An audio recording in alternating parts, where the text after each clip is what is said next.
અમરેલીની બેઠક પર કેન્દ્રીય નેતૃત્વ જે કોઈ ભારતીય જનતા પાર્ટીના ઉમેદવારને મેન્ડેટ આપશે એને અમે 5 લાખ કરતાં વધારે લીડથી જીતાડવાનો અમે પ્રયાસ કરીશું. ભારતીય જનતા પાર્ટી તો વહેતું ઝરણું છે, એમાં જેટલા ઝરણાઓ ભળે અમારા માટે સારું છે.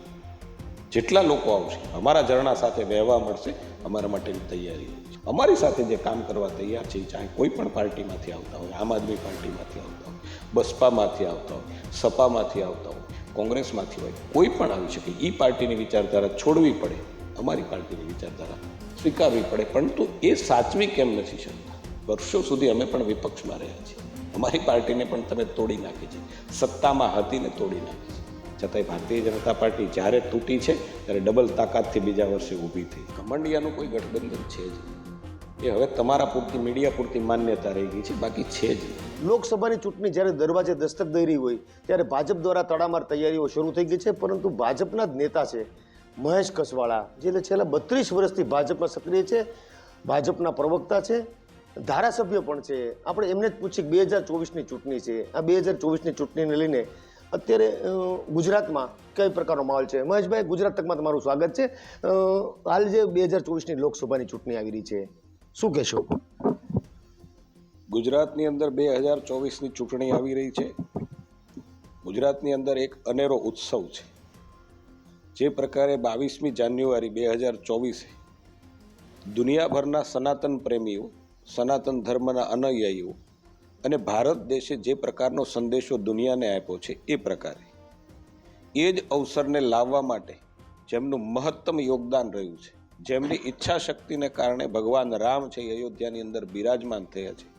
હું એમ માનું છું કે જો રામ કો લાયા હે હમ ઉनको લાએંગે, આ વેવ ચાલી રહ્યો છે ગુજરાતની અંદર. અને 100% નરેન્દ્રભાઈ મોદીએ જે પ્રકારે લોકસભાના પટલ ઉપરથી જે એલાન કર્યું છે કે ભારતીય જનતા પાર્ટીને સ્વયં 370 અને એનડીએ એલાયન્સને 400 કરતાં વધારે સીટ, એ સ્પષ્ટ દિવાલ ઉપર લખેલું પિક્ચર દેખાય છે. અત્યારે મોદીની ગેરંટી હાલે છે. 2024ની લોકસભાની જે ચૂંટણી આવવાની છે એને લઈને રામનો મુદ્દો મહત્વનો છે, શું કહેશો? રામ છે એને આ રાષ્ટ્રથી જુદું ન કરી શકાય. રામ છે એ દરેક તત્વની અંદર પડેલું છે. રામ છે એ રાષ્ટ્ર છે ને એટલા માટે રામનો મુદ્દો હોય કે ન હોય, રામનો મુદ્દો કાયમ અમારામાં રહેલો છે. તમે લોકો જ અમને કાયમ કહેતા ચૂંટણી આવી એટલે ભારતીય જનતા પાર્ટી વાળાને રામ યાદ આવે, કહેતા હતા ને તમે લોકો. હું બહુ સ્પષ્ટતા સાથે કહું છું કે રામનો મુદ્દો એ અમારા માટે ચૂંટણીનો મુદ્દો ક્યારેય નહોતો ને હજી પણ નથી. રામનો મુદ્દો એ કાગળ પર લખવાનો મુદ્દો નહોતો. રામ છે એ ભારતીય જનતા પાર્ટીના દરેક કાર્યકર્તાના દિલમાં લખેલો શબ્દ છે, એના દિલમાં અંકિત થયેલો શબ્દ છે. એટલા માટે અમે જ્યાં સુધી કાર્યરત રહીશું ત્યાં સુધી રામ છે એ અમારી શ્રદ્ધા છે.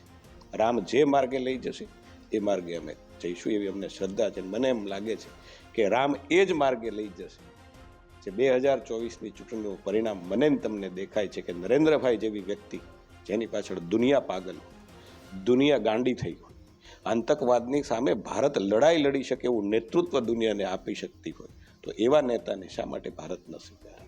દરેક વ્યક્તિ નરેન્દ્ર મોદી, રામ નહીં, રામ તત્વ એનામાં છે. રામ તત્વ એટલે શું? રામ તત્વ એટલે કે જેમ ત્રેતાયુગની અંદર રામ છે એ રાક્ષસોની સામે લડ્યા હતા. રામ છે એ વખતના આતંકવાદી રાક્ષસોની સામે લડી અને જેમણે ધર્મને બચાવ્યો હતો, પરંપરાને બચાવી હતી, સંસ્કૃતિને બચાવી હતી. એમ જ કળિયુગની અંદર નરેન્દ્રભાઈ મોદી આતંકવાદની સામેની લડાઈ, અલગતાવાદી સામેની લડાઈ, એમની સામે લડી અને દેશને કેવી રીતે બચાવી શકે, સનાતન પરંપરાને કેવી રીતે બચાવી શકે, ભારતીય સંસ્કૃતિને કેવી રીતે બચાવી શકે, દેશને કેવી રીતે બચાવી શકે, દુનિયાની અંદર માનવતાના નામે એકતાનો સંદેશો કેવી રીતે આપી શકે. હું એમ માનું છું કે આ રામ તત્વનો પ્રતાપ છે ને એનો વિજય થશે. ચૂંટણીમાં મુદ્દો રોજગારી હોવી જોઈએ. બેરોજગારી છે, મોંઘવારી એટલી બધી વધી રહી છે, છતાં રામનો મુદ્દો કેમ? બેરોજગારીના મુદ્દા સાથે હું હંમેશા કાયમ કહેતો હોઉં છું કે ગુજરાત એક એવું રાજ્ય છે કે જ્યાં બેરોજગારીનો પ્રશ્ન બાકીના રાજ્યો કરતાં ઓછામાં ઓછો પ્રશ્ન છે. તમે જાણતા હશો કે કોરોનાના કપરા કાળની અંદર આપણી પાસે ઓફિશિયલ ચોપડે નોંધાયેલા પરપ્રાંતિયો કે જેને આપણે પોતાના વતનની અંદર જવું તો કોરોનાને કારણે એવા 35 લાખ વ્યક્તિઓને આપણે ઓફિશિયલ ઓન રેકોર્ડ મોકલેલા છે. એસટી દ્વારા, બસો બાંધીને અને ટ્રેન દ્વારા 35 લાખ. એનો મતલબ એવો થયો કે 35 લાખ કરતાં વધારે પરપ્રાંતીય લોકો એ આંકડો કેટલો હશે મને ખબર નથી, પરંતુ મિનિમમ 35 લાખ છે. ગુજરાતની અંદર એટલા લોકો તો બહારના લોકોને આપણે રોજગારી આપીએ છીએ. રોજગારી એટલે શું કે એક મજૂર છે એ મજૂરી કરતો હોય તો એને સારામાં સારી મજૂરી મળી શકે. એક રિક્ષા ચાલક છે એ રિક્ષા ચલાવતો હોય તો એને સારામાં સારું મહેનતાણું મળી શકે. કોઈ રસોઈનું કામ કરતો હોય રસોઈ તો એને સારામાં સારું એનું વેતન મળી શકે. આને આપણે રોજગારી કહીએ.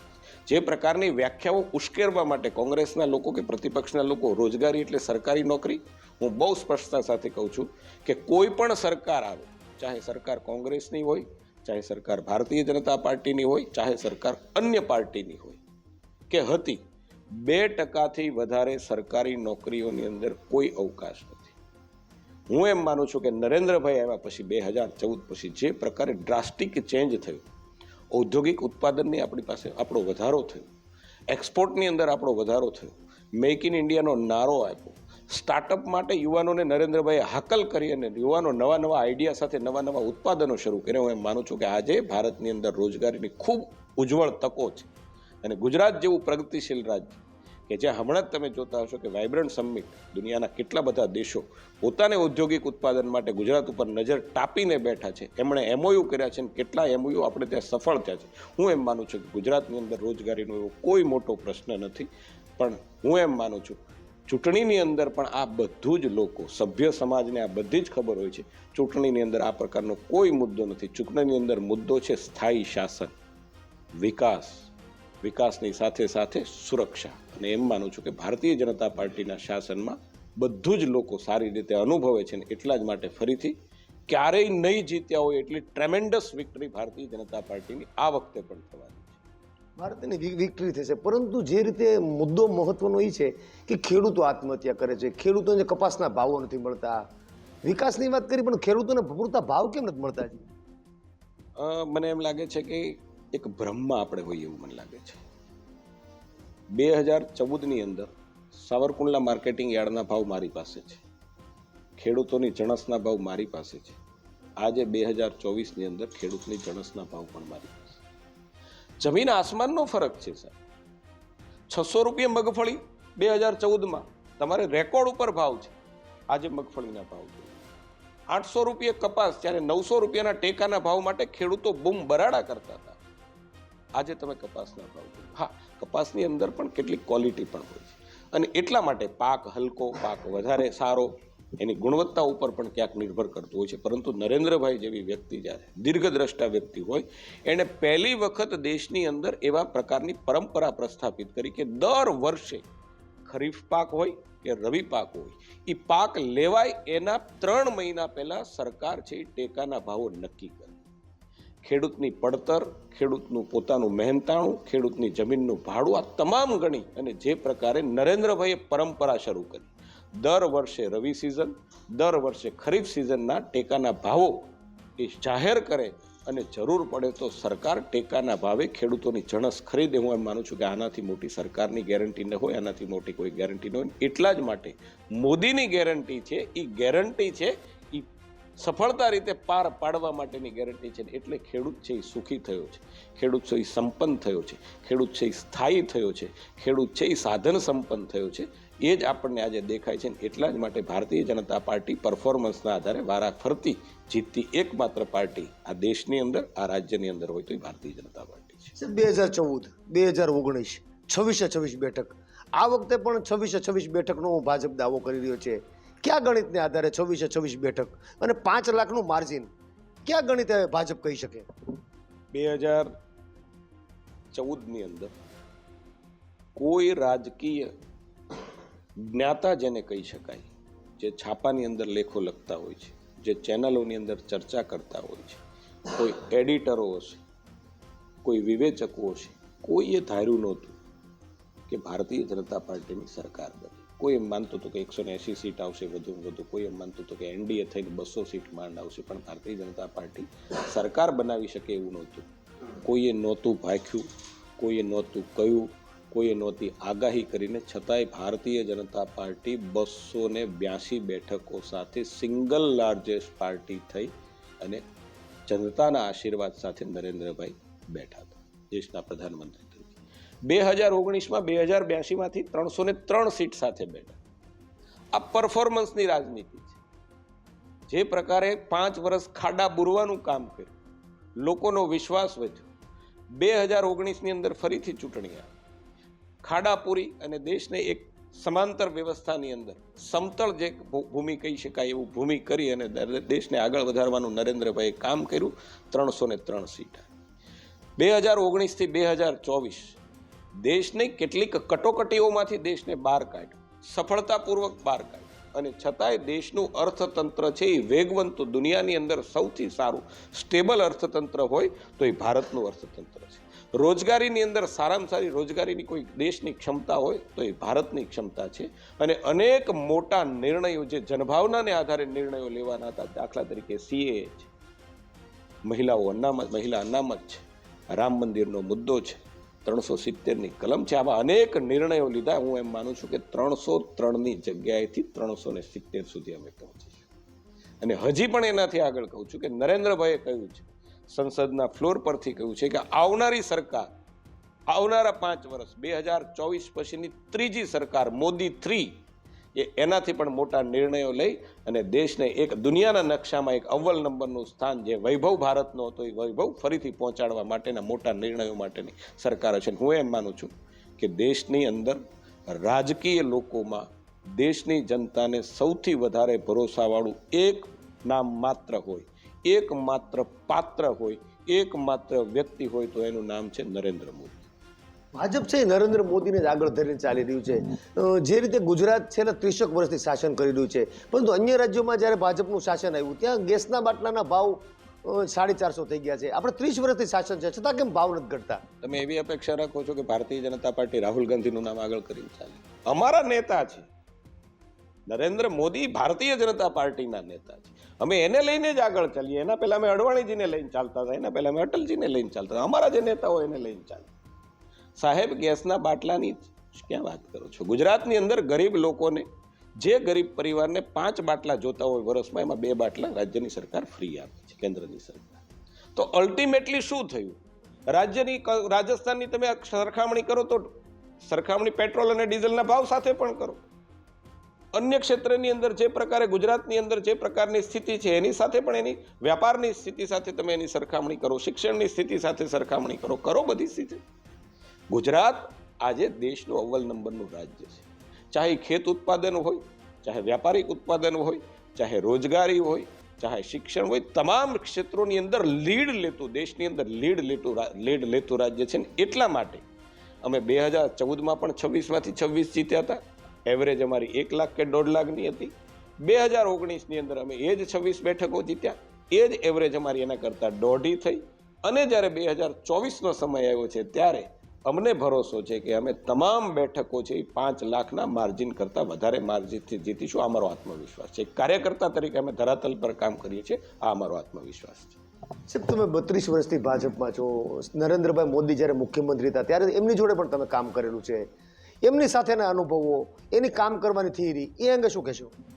નરેન્દ્રભાઈ સાથે મેં ખૂબ કામ કર્યું છે. જેમ આપણે સાથે બેસીને જેમ વાતો કરી છે, મેં વાતો કરી છે એમની સાથે. કારણ કે એ મણિનગરના ધારાસભ્ય હતા, હું મણિનગરનો કાર્યકર્તા. હું પાર્ટીનો અમદાવાદનો મહામંત્રી છું. એમના આગેવાનીમાં મેં ખૂબ કામ કર્યું છે. એના સીધા માર્ગદર્શન નીચે ખૂબ કામ કર્યું છે.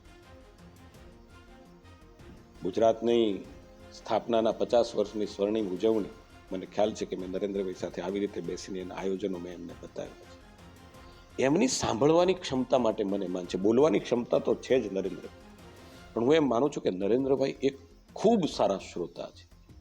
કોઈ પણ રજૂઆત લઈને હું જ્યારે ગયો છું, જ્યારે મેં કોઈ આયોજન લઈને એમણે બોલાવ્યો છે, જ્યારે કોઈ ચર્ચા કરવા સંગઠનને લઈને અમને બોલાવતા હોય છે, શાંતિથી સાંભળવાની એની ક્ષમતા અને પછી એમાંથી માર્ગ કાઢવાની એની ક્ષમતાને મેં જોઈ છે. અને એ જ ક્ષમતાને કારણે આજે જે પરિણામ આપણને દેશભરની અંદર જે પ્રકારની એના વિઝનને કારણે, એના વિચારોને કારણે, એના વિચારોની ક્ષમતાને કારણે, એના લોંગ ટાઈમના અનુભવને કારણે જે આજે આપણને પરિણામો મળે છે, હું એમ માનું છું કે નરેન્દ્રભાઈની અનન્ય શક્તિનું આપણને પરિણામ છે. હું એનાથી બહુ પ્રભાવિત છું, નરેન્દ્રભાઈથી, એના ઓરાથી બહુ પ્રભાવિત. એટલો બધો એનો તેજસ્વી ચહેરો, સામે બેઠા હોય તો આપણે અંજાઈ જઈએ એવો એનો ચહેરો છે. હું એમ માનું છું કે એને કુદરતની અમાનત થઈ છે. કોક વ્યક્તિને જ આવા ઓરા મળતા હોય છે ને એને કુદરતે નરેન્દ્રભાઈને આપ્યા છે. એની સાથે જે કામ કર્યું છે કલ્પના ત્યારે કરેલી હતી કે ભવિષ્યમાં તમે ધારાસભ્ય થશો? અને મહત્વની વાત એ છે કે આ જ સાવરકુંડલાની બેઠક છે, આ સાવરકુંડલાની બેઠક પર તમારા દાદા છે ભગવાન બાપા, તે ધારાસભ્ય પદે હતા અને બાદમાં તમે મુકાણા. કેવી ફિલિંગ્સ? બહુ સાચી વાત છે ભાઈ કે ધારાસભ્ય તરીકે ધારાસભ્ય થવાની મારી કલ્પના હતી, પણ સાવરકુંડલાથી ધારાસભ્ય થઈ છે એવી મારી કલ્પના નહોતી, મારા પરિવારની પણ કલ્પના નહોતી. કદાચ એ વખતે હું જ્યારે નરેન્દ્રભાઈ સાથે કામ કરતો હતો ત્યારે એની પણ એવી કલ્પના નહોતી કે આ મહેશને હું સાવરકુંડલા મોકલીશ ને ત્યાં ધારાસભ્ય થશે. પરંતુ એ પણ કોઈ કુદરતનો સંકેત હશે કે એમને અમરેલી જિલ્લા ભારતીય જનતા પાર્ટી એમ કીધું કે મહેશભાઈને અમે લડાવવા અહીંયા હોય તો અમે તૈયાર છીએ. પાર્ટીએ અમરેલી જિલ્લાની માગણી હતી, અમરેલી જિલ્લાએ જે દાવો કર્યો મહેશભાઈ અહીંયા લડે તો અમને વાંધો નથી, અમને મહેશભાઈને આપો, પાર્લામેન્ટરી બોર્ડે એના ઉપર વિચાર કર્યો અને નરેન્દ્રભાઈએ એના માટે હા પાડી. હું એમ માનું છું કે મારા માટે પણ ખૂબ મોટી વાત છે અને સૌથી મોટી વાત છે કે નરેન્દ્રભાઈને આશીર્વાદ કહો કે એ પુણ્યનું કામ કહો કે હું અહીંયા જીતી પડી અને ધારાસભ્ય થઈ પણ. સાહેબ, ખરેખર જ્યારે ચૂંટણી હતી વિધાનસભાની, અમરેલી જિલ્લાની સૌથી ટફ બેઠક હતી સાવરકુંડલાની લીલિયા વિધાનસભા હતી. કોઈ પણ સંજોગોમાં કોંગ્રેસ હારે એવી સ્થિતિ જ નહોતી, પરંતુ આપ તો આવ્યા અને એવું કયું જાદુ કર્યું કે તમે જીતી ગયા? બહુ સાચી વાત છે કે જ્યારે હું આવ્યો ત્યારે પણ મને નવાઈ લાગી હતી, કારણ કે મેં ક્યારેય સાવરકુંડલા લડવા આવીશ એવી કલ્પના નહોતી.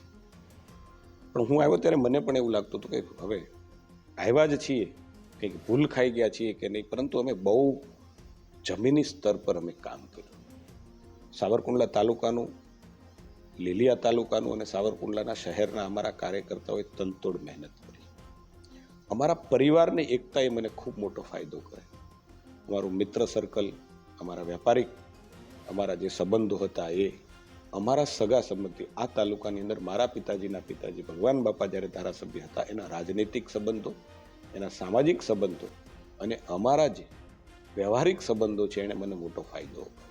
અને હું એમ માનું છું કે એક વિશ્વાસ જનતાનો જીતવામાં અમે સંગઠનની સાથે સાથે અમારા સંબંધો, ભગવાન બાપાનું કર્મ, ભારતીય જનતા પાર્ટીની નિષ્ઠા, નરેન્દ્ર મોદી માટેનો લોકોનો પ્રેમ અને અમારા સંગઠનનો પરસેવો જે વહાવવાની ક્ષમતા છે, માનું છું કે બધા જ સરવાળાને કારણે આ ટફ બેઠક હતી. વાત સાચી છે, લોકોનો માઇન્ડસેટ અમે બદલી શક્યા અને અમે જીતી શક્યા.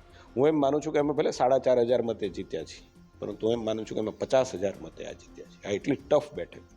લોકોનો માઇન્ડસેટ 2015ના અનામત આંદોલન પછી એટલો માઇન્ડસેટ નેગેટિવ બનાવવામાં આવ્યો હતો, ખબર નથી કેવી રીતે લોકો એમાં ભોળવાઈ ગયા, પરંતુ એવો માઇન્ડસેટ, નેગેટિવ માઇન્ડસેટ બનાવવામાં આવ્યો તો અમે એ માઇન્ડસેટને ખાળી શક્યા, લોકોને વિચારોને અમે બદલી શક્યા. અને આજે હું એમ માનું છું કે ધારાસભ્ય થયા પછી 1.25 વર્ષ પછી આજે અમે જે કામ કરી રહ્યા છીએ, લોકોનો વિશ્વાસ અમે સંપાદન કર્યો છે. અને એટલા માટે મને આનંદ છે કે જે અપેક્ષા સાથે ભારતીય જનતા પાર્ટીએ મને સાવરકુંડલામાં મોકલ્યો છે, માનની નરેન્દ્રભાઈએ જે અપેક્ષા સાથે, જે અમિતભાઈએ જે અપેક્ષા સાથે અહીંયા મને મોકલ્યો છે, હું એમ માનું છું કે હું એની અપેક્ષાઓમાંથી પાર ઉતરીશ, એ પરખમાંથી હું ચોક્કસ પાર ઉતરીશ. અપેક્ષા તમને ધારાસભ્ય બનાવી દીધા છે, અપેક્ષા સાંસદની કરી? હું એમ માનું છું કે ભારતીય જનતા પાર્ટીમાં તમે કીધું એમ 32 વર્ષથી હું કામ કરું છું, હોદ્દા ઉપર 32 વર્ષથી કામ કરું છું. જ્યારે કોલેજમાં હતો અને ભારતીય જનતા પાર્ટીનું કામ કરતો તો વગર હોદ્દાએ જુદું. ભારતીય જનતા પાર્ટીએ જ્યારે જે યુવા મોરચાનું કામ કીધું છે, મેં યુવા મોરચાનું કામ કર્યું છે. યુવા મોરચાના વોર્ડના પ્રમુખથી રહી અને પ્રદેશના મંત્રી તરીકેનું મેં કામ કર્યું છે. પાર્ટીની અંદર પણ મેં કર્ણાવતી જેવા મોટા મહાનગરના મહામંત્રી તરીકેથી રહી અને પ્રદેશના મંત્રી તરીકેનું કામ કર્યું છે. મેં મુખ્ય ચૂંટણીના જવાબદાર વ્યક્તિ, આખા રાજ્યની ચૂંટણી, સ્થાનિક સ્વરાજ્યની ચૂંટણીના ઇન્ચાર્જ તરીકે મેં કામ કર્યું છે.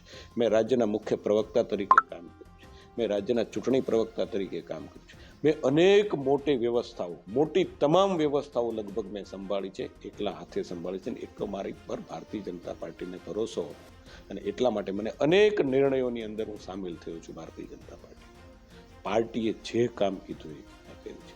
પાર્ટીએ એમ કીધું કે ચૂંટણી નથી લડવાની, મેં હસતા મુખે ચૂંટણી નથી લડી.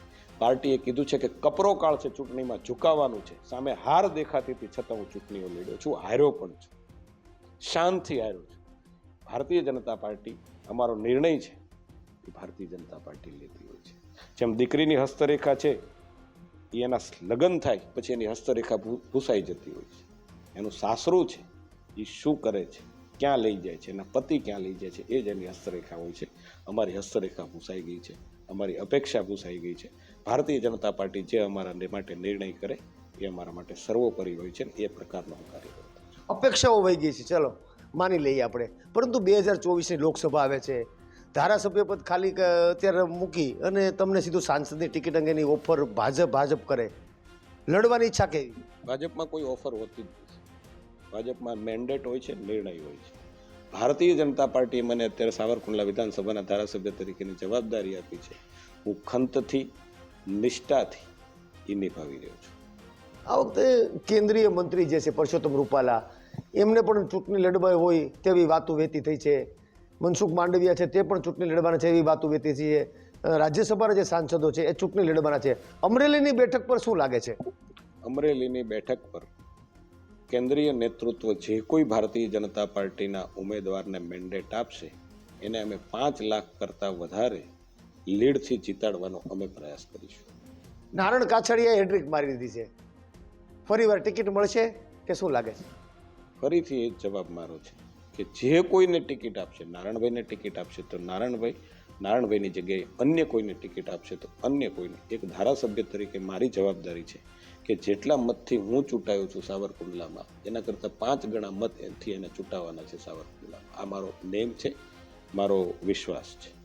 24ની છેલ્લો સવાલ છે, 24ની લોકસભાની ચૂંટણી, 26 બેઠક પર ભાજપ જે રીતે કામ કરી રહ્યું છે, કોંગ્રેસ નિમ્ન સ્તરમાં અત્યારે જોવા મળી રહ્યું છે, કેમ કે પ્રચાર પ્રસારમાં નથી. તમે શું માનો છો કે ભાજપ કોંગ્રેસને કઈ રીતે અત્યારે વધુ પડતો લીડથી હરવા માટે પ્રયાસ કરશે, કઈ રીતે? ભારતીય જનતા પાર્ટી ચૂંટણીના મેદાનમાં જેને પ્રારંભિક તબક્કો કહી શકાય એમાં અમે એને પછાડી દીધી છે કોંગ્રેસ. જે રીતે આપ કશો પ્રચાર પ્રસાર કરો, અમે આજે હજી ઉમેદવાર ડિક્લેર નથી થયા. કોણ ઉમેદવાર હશે એ ખબર નથી, પરંતુ અમને એટલો ભરોસો છે કે જે કોઈ ઉમેદવાર ભારતીય જનતા પાર્ટી નિશ્ચિત કરશે અમારે કમળને જીતાડવાનું છે. અને એટલા માટે આખા દેશની અંદર ગુજરાત તૈયારીમાં પહેલું એવું રાજ્ય છે કે જ્યાં 26 અમારા લોકસભાના કાર્યાલયો ઓપન થઈ ગયા છે. આજે કાર્યાલયો કાર્યરત છે. ઘરે ઘરે સંપર્ક, ચલો ગાંવ અભિયાન અમે ઘરે ઘરે જઈને પ્રચારના શ્રી ગણેશ કરી દીધા છે. હજી કોંગ્રેસ તો એને તૂટવાનું કામ છે. કોંગ્રેસનું તો સંગઠન હજી સરખું નથી, એ દિવસે ને દિવસે તૂટી રહ્યું છે. એમના ધારાસભ્યો છે એ રાજીનામું આપી રહ્યા છે, એમના પૂર્વ ધારાસભ્યો પોતાની સંસ્થાથી ભાગી રહ્યા છે. હું એમ માનું છું કે ભારતીય જનતા પાર્ટીએ પોતાનું બૂથ લેવલનું કામ, ધરાતલ પરનું જે મુખ્ય કામ છે અમે શરૂ કરી દીધું છે. સાહેબ, વિશ્વની સૌથી મોટી પાર્ટી છે છતાં પણ કોંગ્રેસના લોકોને તોડવાનું કામ કરે. કોંગ્રેસ કહે છે કે અમારા ધારાસભ્યોને તોડે છે. કેટલા ધારાસભ્યો હજી પણ આવે એવું શું લાગે તમને? ચિમનભાઈ પટેલની સરકાર ભારતીય જનતા પાર્ટીએ ટેકો પાછો ખાંચી લીધા પછી કોણે લઈ ગયા? શંકરસિંહજી વાઘેલા એક સાથે 40 કરતાં વધારે ધારાસભ્યો ભારતીય જનતા પાર્ટીમાંથી કોણ લઈ ગયું? ત્યારે અમે આવો આક્ષેપ કર્યો હતો. અમારી પાર્ટી ત્યારે તૂટી હતી. મારે આજે પણ સ્વીકારવું પડે કે કોંગ્રેસ લઈ ગઈ કે ન લઈ ગઈ એનો વિષય છે. અમારી પાર્ટી તૂટી હતી. આજે હું દુઃખ સાથે કહું છું તૂટી હતી. એવું કેમ કોંગ્રેસ સ્વીકારવા તૈયાર નથી? ભારતીય જનતા પાર્ટી તો વહેતું ઝરણું છે. એમાં જેટલા ઝરણાઓ ભળે અમારા માટે સારું છે. જેટલા લોકો આવશે અમારા ઝરણા સાથે વહેવા મળશે અમારા માટેની તૈયારી હોય છે. ભારતીય જનતા પાર્ટીની નીતિ રીતિ, ભારતીય જનતા પાર્ટીની વૈચારિક રીતે એની સાથે સંમત થતો હોય તો એ કોંગ્રેસનો આગેવાન હોય તો એ અમારા માટે કેમ ના? અમારી સાથે આવ્યા જ છે બધા. નરહરીભાઈ અમીન છે જ અમારી સાથે, નથી? અમારી સાથે જે કામ કરવા તૈયાર છે, ચાહે કોઈ પણ પાર્ટીમાંથી આવતા હોય, આમ આદમી પાર્ટીમાંથી આવતા હોય, બસપામાંથી આવતા હોય, સપામાંથી આવતા હોય, કોંગ્રેસમાંથી હોય, કોઈ પણ આવી શકે. એ પાર્ટીની વિચારધારા છોડવી પડે, અમારી પાર્ટીની વિચારધારા સ્વીકારવી પડે, પરંતુ એ સાચવી કેમ નથી શકતા? વર્ષો સુધી અમે પણ વિપક્ષમાં રહ્યા છીએ. અમારી પાર્ટીને પણ તમે તોડી નાખી છે, સત્તામાં હતી ને તોડી નાખી છે. છતાંય ભારતીય જનતા પાર્ટી જ્યારે તૂટી છે ત્યારે ડબલ તાકાતથી બીજા વર્ષે ઊભી થઈ છે. આ અમારા કાર્યકર્તાનો પોત છે, આ અમારા કાર્યકર્તાનો વિશ્વાસ છે, અમારા કાર્યકર્તાઓની આ શ્રદ્ધા છે. અને એટલા માટે ભારતીય જનતા પાર્ટીમાં ક્યારેય આવું થયું તો એ ડબલ તાકાતથી ઊભી થઈ છે. આજે એ જ ભારતીય જનતા પાર્ટી શંકરસિંહ વાઘેલાએ જ્યારે તોડી હતી, આજે એ જ ભારતીય જનતા પાર્ટી ફરીથી કઈ જગ્યાએ છે આપ જોઈ શકો. સાહેબ, ઇન્ડિયાનું ગઠબંધન છે આ વખતે, ભાજપની સામે ઇન્ડિયાનું ગઠબંધન છે. ઇન્ડિયાનું ગઠબંધન કેવી અસર કરશે? ઘમંડિયાનું કોઈ ગઠબંધન છે જ નહીં. એ હવે તમારા પૂરતી, મીડિયા પૂરતી માન્યતા રહી ગઈ છે, બાકી છે જ નહીં. તમિલનાડુમાં છે, આંધ્રપ્રદેશમાં છે, વેસ્ટ બેંગાલમાં છે, પંજાબમાં છે, જમ્મુ કાશ્મીરમાં છે, ગુજરાતમાં છે. ક્યાં છે ગઠબંધન? કોઈ જગ્યાએ ગઠબંધન નથી. ગઠબંધન સૌથી સારું ને સૌથી શ્રેષ્ઠ ગઠબંધન આજે પણ હોય તો એ અટલજી વખતે જે એનડીએનું ગઠબંધન થયું હતું એ જ આજે ભારતીય જનતા પાર્ટીનું ગઠબંધન છે. કેટલાક લોકો અમારી સાથેથી ગયા હોય તો ભૂલ સમજાય છે ત્યારે પાછા આવે છે. આ એનડીએનું ગઠબંધન છે. બાકી ઘમંડિયા ગઠબંધન છે, ગઠબંધન જેવું કશું જ નથી. સાહેબ, તમે આમ તો ભાજપના પ્રવક્તા છો. આ વખતે જે સાંસદો છે અમુક એને નો રિપીટની થિયરી આવે એવી પણ અટકળો વહેતી થઈ છે. સી.આર. પાટીલ પોતે એવું બોલ્યા હતા કે ફરીવાર મારે ટિકિટ મળે કે ન મળે કાંઈ નક્કી નથી. આ વખતે તમને શું લાગે છે? ભારતીય જનતા પાર્ટી, અમારું નેતૃત્વ દરેકને કામ મળે એ દીનદયાલજી હતા ત્યારનું અમારું સૂત્ર છે. હર ખેત કો પાણી, હર હાથ કો કામ. ભારતીય જનતા પાર્ટીમાં અમારા પાસે હોદ્દા જેવી કોઈ વસ્તુ નથી. અટલજીએ પણ કહ્યું છે કે હોદ્દો છે એ જવાબદારી છે. અમારે ત્યાં કોઈ સાંસદ બને, કોઈ ધારાસભ્ય બને, કોઈ મંત્રી બને, કોઈ મુખ્યમંત્રી બને, બધી જ જવાબદારી હોય છે. અને ભારતીય જનતા પાર્ટીમાં જવાબદારી બદલાતી રહી છે. આજે હું ધારાસભ્ય છું, કાલે મને કોઈ સંગઠનાત્મક જવાબદારી આપે. ગઈકાલે હું સંગઠનની જવાબદારીમાં હતો, આજે ધારાસભ્ય છું, ફરીથી કોઈ સંગઠનની જવાબદારી આપી છે, અન્ય કોઈ વ્યવસ્થાનું કામ આપી શકે. ભારતીય જનતા પાર્ટીમાં સંગઠન એ પ્રકારનું સંગઠન છે જે હંમેશા ગતિશીલ હોય છે, જવાબદારીઓ બદલાતી રહેતી હોય છે. એટલા જ માટે ભારતીય જનતા પાર્ટીનું સંગઠન આજે પણ શાશ્વત સંગઠન છે. કારણ કે ભારતીય જનતા પાર્ટીનું અમારું જે નેતૃત્વ કે એ કામ અમારે કરવાનું હોય છે. આમાં મારી વ્યક્તિગત ઈચ્છા ન ચાલે, કોઈની ઈચ્છા ન ચાલે. અને ભારતીય જનતા પાર્ટીનું સંગઠન એ ભારતીય જનતા પાર્ટીનું નેતૃત્વ એ સંગઠન હંમેશા શાશ્વત કેવી રીતે બની રહે, એ સંગઠન હંમેશા જીવંત કઈ રીતે થઈ શકે, એ સારામાં સારી સરકાર કેવી રીતે આપી શકે, એ સંગઠન હોય તો સારામાં સારું સંગઠન કેવી રીતે કરી શકે, અને સંગઠન અને સરકાર બંનેનો સરવાળો કરીને લોકોની સારામાં સારી સેવા કેવી રીતે કરી શકે, એના વિચારના મધ્યબિંદુમાં રહી અને કામ કરતી હોય છે.